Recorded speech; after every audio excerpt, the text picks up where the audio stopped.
I'll spend just 2 minutes to say a few words about the Gospels and the fact of the light, since we are celebrating the name day of Saint Photios, the Patriarch of Constantinople, who was known to be a missionary person, reaching out and delivering the light of Christ to the northern nations at a time known as Rus, or now Russians or Ukrainians or others who lived in those countries, in those territories, lands.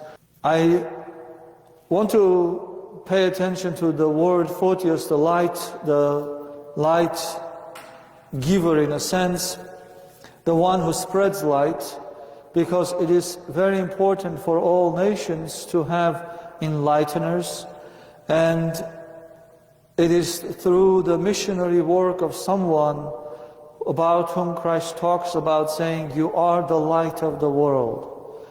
So in today's mystery of celebrating the liturgy on the name day of Saint Photios, we understand what it means to be the light of the world. It literally means to take the light out into the world. Just one comment based on what Christ tells to his disciples. He says, "Go and preach the entire universe. Freely you have received, freely you give." What does that mean? Sometimes when we say freely give, we think of not charging for what we give, taking something in return. That is sometimes in our mind the opposite of free. But freely to give is to be able to let it go.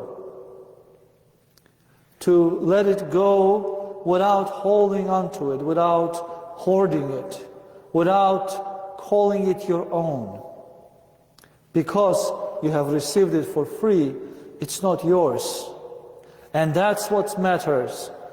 That you don't hoard it and you give small bits and pieces for free to the people whom you think that are worthy, but to freely spread it to everyone who comes your way, because the light came into the world so that we will not be in the darkness. And that's what the mission and the mystery of today's patriarch's life is, who was named Photios and also was known to spread the light outside of what was given to him, what was entrusted to him. But sometimes we close our doors and we try to keep the light inside of our house instead of opening the windows too, so that the light can shine outwardly. Sometimes we sit in the darkness and close the doors and the windows. One of my favorite theologians says, when you were sitting in a dark room and you wave or spin around a white towel, it's not going to make it light. So sometimes we do insane things to make our life meaningful, to give meaning to our life. Instead, we are to open the windows and the doors, and the light will come in. And then when we have that light, then we can take it out and share it. The concept of light is a very important one. In the liturgical and in the biblical understanding, the light is not an electrical light where you switch it on and off. It is a light of a candle. It's a light of candelion, which as you share it, it never gets less. You can't share light of a flashlight, but you can share the light of a candle. And that is kind of the symbol of love, where when you share love, your love does not get less, but it actually multiplies. It is also the symbol of joy, that when you share joy, it actually multiplies.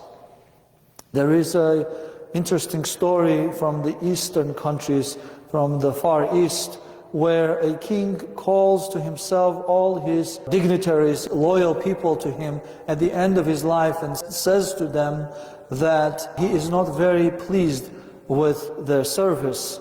And everyone says to the king, "What do you mean you're not happy with us. When you went to war against the enemies, I was there to help you. When your wife and your children were captivated, I went and rescued them, risking my own life. And they bring all these examples of service that they have brought to the king. But the king looks at them and says, you shared my sorrow, sometimes just being happy that I was in the difficult times, but you never were able to be free enough to share my joy. And he says, the most difficult thing to share in life is joy, not sorrow. Because when somebody is in sorrow, you pity them and you reach out and you share it. But when someone has joy, it is very difficult to share it. And sometimes it's also difficult to share the joy that we have. We want to contain it, we want to keep it. We don't tell people about the source of that joy. And today's saint, Saint Photius, the saint of light in a sense, the saint who was called after the heavenly light, comes to teach us that we ought to do both things. We have to invite the joy of Christ into our life. We have to share His joy with Him. And also when we have that joy, we have to share with others. And it is not going to be easy, because other people don't necessarily like to share joy. So let us go forth in peace and invite the light of Christ into our lives and share it with others, so that our love and our joy will multiply and will spread all over the world. If Photius did not pursue to spread the light among the Vikings, they probably would have destroyed Christian empire. And we failed to do the same with the Turks, and they did destroy our Christian empire.